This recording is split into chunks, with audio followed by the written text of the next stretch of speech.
बिस्मिल्लाहिर्रहमानिर्रहीम अस्सलाम वालेकुम जी। Welcome to another video. I hope you are doing well. Punjab हुकूमत की तरफ से बहुत सारी सीट्स अनाउंस की गई हैं 2 साल के कॉन्ट्रैक्ट पर। ये ऐड आप अपनी स्क्रीन पे देख सकते हैं। Housing urban development and public health engineering department, position vacant.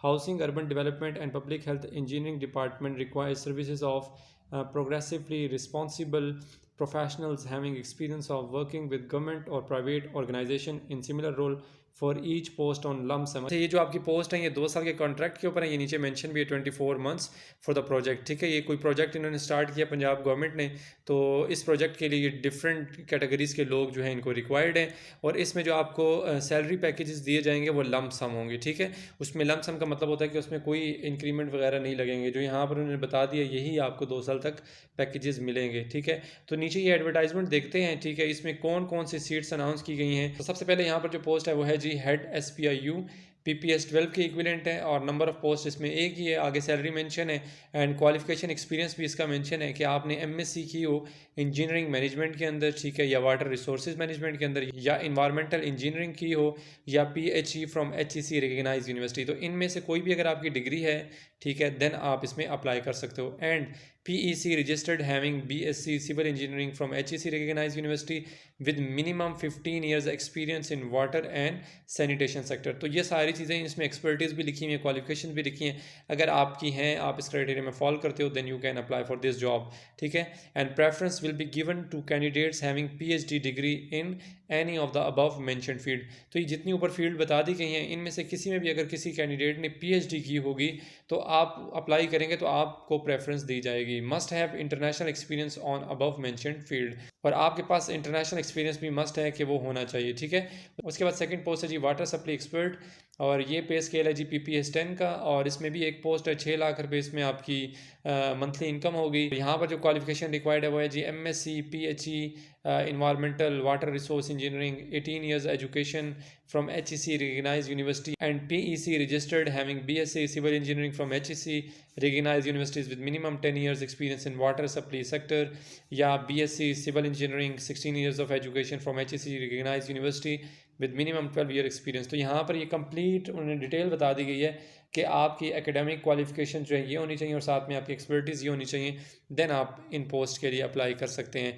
जो इनकी सैलरीज़ हैं वो बहुत अच्छी हैं। ठीक है, और मैं तो ये कहूँगा कि आप ज़रूर इसमें अप्लाई कीजिए। ठीक है, फिर थर्ड है जी सैनिटेशन एक्सपर्ट, ये PPSC 10 के इक्विवेलेंट है और इसकी जो सैलरी है वो भी 6 लाख रुपए है। इसमें जो क्वालिफिकेशन रिक्वायर्ड है वो है जी MSc PHE इन्वायरमेंटल इंजीनियरिंग और hydraulics, 18 years education from HEC recognise university. ये सारी डिग्रीज़ आपके पास अगर हैं इनमें से कोई भी, देन आप इसमें अप्लाई कर सकते हैं। उसके अलावा अगर आपके पास PEC रजिस्टर्ड डिग्री है, BSc सिविल इंजीनियरिंग है HEC से, और 10 साल का अगर आपके पास एक्सपीरियंस भी है सैनिटेशन सेक्टर के अंदर, या आपके पास BSc सिविल इंजीनियरिंग 16 साल की डिग्री है, तो आप इसमें अप्लाई कर सकते हो। फिर उसके बाद नेक्स्ट जो जॉब है वो है जी अर्बन प्लानर, ये PPS 10 के इक्विवेलेंट है। इसमें एक ही पोस्ट है, 6 लाख इसकी भी वो है सैलरी। MSc आपने अर्बन प्लानिंग के अंदर की होनी चाहिए, या आपने BSc city and regional planning के अंदर की हो, या बैचलर्स आपका आर्किटेक्चर में हो। 16 ईयर्स ऑफ एजुकेशन आपके पास होनी चाहिए HEC से रिकगनाइज यूनिवर्सिटी से, और 12 ईयर्स का आपके पास एक्सपीरियंस होना चाहिए masters planning and housing programmes के अंदर, देन आप इसमें अप्लाई कर सकते हो। फिर नेक्स्ट है जी ये कॉन्ट्रैक्ट एक्सपर्ट है, PPS 10 के इक्विवेलेंट है ये भी, और इसमें जो क्वालिफिकेशन रिक्वायर्ड है वो है जी LLB MSc construction management and MSc project management, MBA from HEC recognise universities. ये सारी डिग्रीज़ लिखी हुई हैं, क्योंकि अगर मैं ये सारी पढ़ना शुरू कर दूँ तो वीडियो काफ़ी लेंथी हो जाएगी।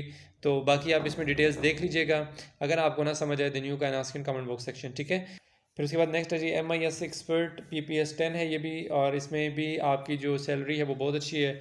और उसके बाद इसमें आपकी जो क्वालिफिकेशंस है वो मास्टर्स आपका कंप्यूटर साइंस में होना चाहिए, या कंप्यूटर इंजीनियरिंग आपने की हुई है, 16 ईयर्स ऑफ एजुकेशन है आपके पास, और 12 ईयर्स का अगर आपके पास एक्सपीरियंस है सॉफ्टवेयर डेवलपमेंट के अंदर तो आप इसमें अप्लाई कर सकते हैं। ठीक है, फिर उसके बाद नेक्स्ट है जी इकोनॉमिक्स फाइनेंशियल एक्सपर्ट, PPS 10 है ये भी, और उसके बाद इसमें पोस्ट भी एक है, और यहाँ पर भी सेम आपकी वही पैकेजेस हैं।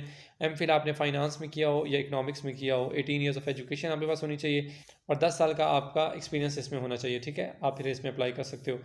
फिर नेक्स्ट है प्लानिंग इंजीनियरिंग सिविल, PPS 9 के इक्विवेलेंट है और इसमें जो आपकी सैलरी है वो है जी 3,50,000 और इसमें जो आपको क्वालिफिकेशन रिक्वायर्ड है उनको वो है जी BSc सिविल इंजीनियरिंग के साथ आपने की होनी चाहिए, ठीक है, या PEC आपने रजिस्टर्ड की हो विद मिनिमम 5 ईयर्स एक्सपीरियंस आपका होना चाहिए उसमें, या आपने MSc सिविल इंजीनियरिंग में की हो तो आपको प्रेफरेंस मिलेगी अगर आपने MSc सिविल इंजीनियरिंग में की है, ठीक है।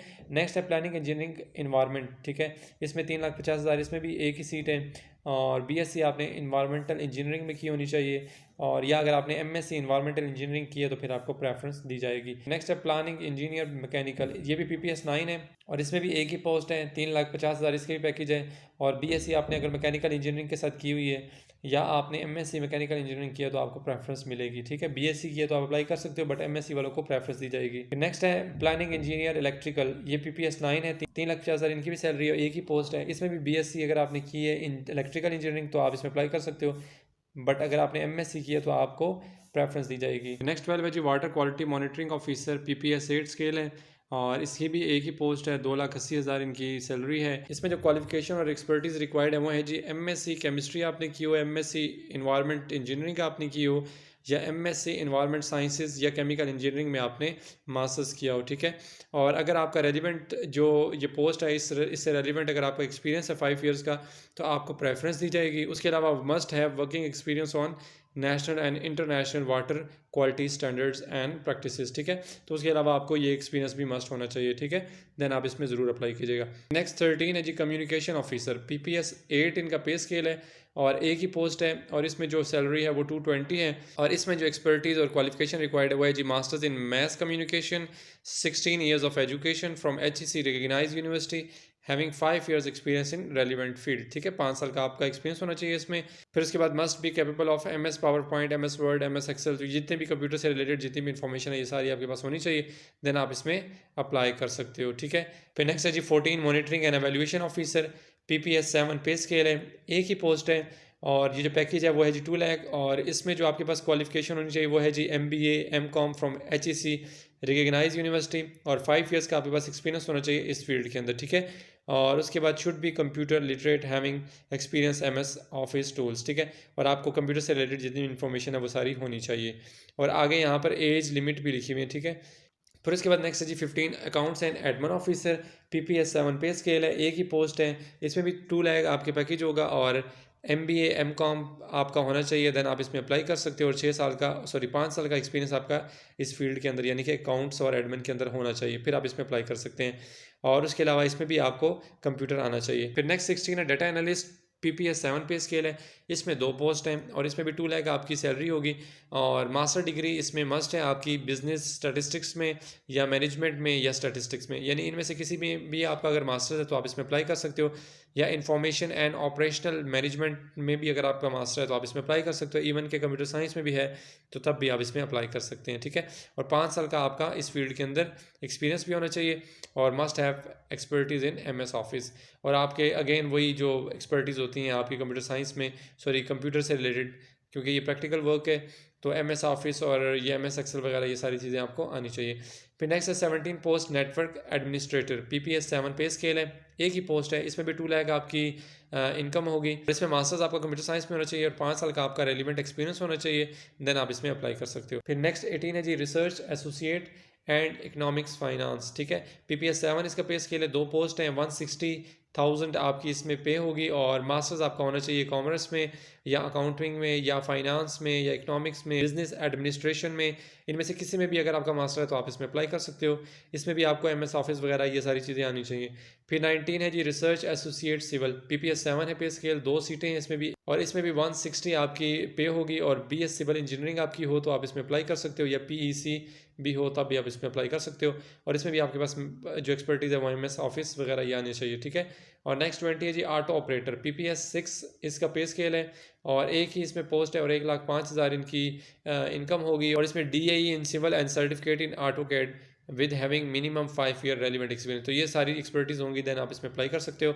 नेक्स्ट 21 है जी ऑफिस असिस्टेंट, PPS 5 पे स्केल है, एक ही इसमें सीट है और 70,000 ये इनकी सैलरी होगी और graduate from the recognise university आपकी ग्रेजुएशन होनी चाहिए और 3 साल का एक्सपीरियंस आपका ऑफिस असिस्टेंट का होना चाहिए, ठीक है, और कंप्यूटर की नॉलेज आपको लाजमी होनी चाहिए।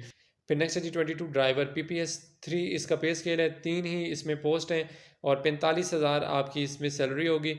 And matriculation having car LTV driving licence, और मार्टिकुलेशन यानी कि मैट्रिक आपका होना चाहिए और आपका LTV ड्राइविंग लाइसेंस कार का होना चाहिए, ठीक है। 2 साल का एक्सपीरियंस भी मस्ट है। फिर उसके बाद 23 पे आपकी ऑफिस बॉय की पोस्ट है, PPS2 पे स्केल है, 2 सीटें हैं, 35,000 आपकी सैलरी होगी और मिडिल पास यानी कि 8 क्लास आपकी पास होनी चाहिए और वर्क एक्सपीरियंस आपके पास होना चाहिए। फिर लास्ट है स्वीपर की PPS2 पे स्केल है, 2 ही सीटें हैं, 35,000 आपकी सैलरी होगी और should have relevant work experience, तो आपके पास ये वाला एक्सपीरियंस होना चाहिए। फिर उसके बाद नीचे कुछ जनरल इंस्ट्रक्शंस लिखे हैं, ये लाजमी आप पढ़ लिया करें और मैं इसमें से कुछ पॉइंट्स आपको बता देता हूँ, क्योंकि सारे पॉइंट्स अगर मैं इसको पढ़ूंगा तो फिर काफ़ी लेंथी वीडियो हो जाएगी, तो इंपॉर्टेंट पॉइंट्स आपको पढ़ के बता देता हूँ। सो फर्स्ट पॉइंट है जी, application on prescribed application form must reach this office not later than 24/5/2024। Last जो डेट है वो है जी 24/5/2024। तो आपने जो एप्लीकेशन सेंड करनी है 24 से पहले पहले आपने अपनी एप्लीकेशन यहाँ पे सबमिट करवा देनी है, ठीक है। Application received after the closing dates, अच्छा जो एप्लीकेशंस 24 के बाद रिसीव्ड होंगी तो वो उनको एंटरटेन नहीं किया जाएगा, ये तो डेफिनेट सी बात है। The application form can be downloaded from the office website, तो सो ये वेबसाइट यहाँ पर मेंशन है, इस वेबसाइट से आपने क्या करना है जी, आपने अपना एप्लीकेशन फॉर्म यहाँ से डाउनलोड कर लेना है। फिर name of post must be clearly written on envelope, तो आपने क्या करना है, जो एप्लीकेशन फॉर्म आप डाउनलोड करेंगे उसको आपने फिलअप करना है, ठीक है। और ये वैसे नीचे भी दिया है, मैं आपको दिखा भी देता हूँ, ठीक है। आपने उस फॉर्म को फिलअप करने और उसके बाद आपने जब उस फॉर्म के साथ अपने डॉक्यूमेंट्स में, वैसे वो भी बता देता हूँ कि आपने कौन कौन से डॉक्यूमेंट्स उसके साथ अटैच करने हैं, और उसके बाद जब आप उसको इन्वेलप में डालेंगे तो उसके एक साइड पर राइट कॉर्नर के ऊपर आपने क्या करना है, अपनी पोस्ट का नाम भी लिखना है, यानी कि जिसके लिए आप अप्लाई कर रहे हो, ठीक है।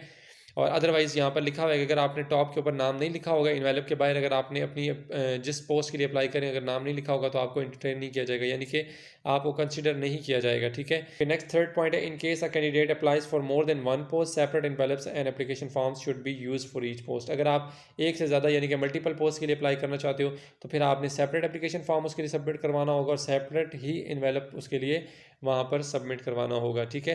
4 पॉइंट है जी, above positions are on lump sum salary packages for a period of 24 months, तो ये मैंने आपको पहले भी बता दिया कि 2 साल के कॉन्ट्रैक्ट के ऊपर ये जॉब है, उसके बाद फिर आपको अल्लाह हाफिज़ कह देंगे, कोई एक्सटेंड नहीं होगी, ठीक है। तो 2 साल के लिए लम सम है, यही सैलरी आपको दी जाएगी। और उसके बाद 6 पॉइंट इसका अहम है कि आपकी जितनी भी ये पोस्ट हैं सब लाहौर बेस्ड हैं और पंजाब बेस्ड हैं, ठीक है। और उसके बाद नेक्स्ट 7 पॉइंट है जी, incomplete application are liable to be rejected, ठीक है जी। आपका अगर फॉर्म इनकम्प्लीट होगा तो वो रिजेक्ट कर दिया जाएगा। Only short listed candidates will be called for test interview, ठीक है। फिर इसके बाद नीचे आ जाए तो ये नीचे फॉर्म भी दिया हुआ है, ठीक है। अब इसको फिल कैसे करना है, अगर आपको ये ना समझ आए फिल करने का प्रोसीजर मेथड तो आप मुझे कमेंट में बता सकते हैं, तो इंशाल्लाह इसके ऊपर एक सेपरेट वीडियो बना दूंगा, ठीक है। और उसमें मैं बता दूंगा कि आपने अपने इस एप्लीकेशन फॉर्म को, वैसे तो ईजी से, बट अगर ना समझ आए फिर भी आप बता सकते हैं, देन मैं इसके ऊपर आपको कंप्लीट डिटेल वीडियो में बता दूंगा कि आपने इसको कैसे फिलअप करना है, ठीक है। और इसके अलावा अगर किसी किस्म का कोई क्वेश्चन हो तो then you can ask in comment box section. Next video तक के लिए अपना बहुत सारा ख्याल रखिएगा और दुआओं में याद रखिएगा। अल्लाह हाफिज़।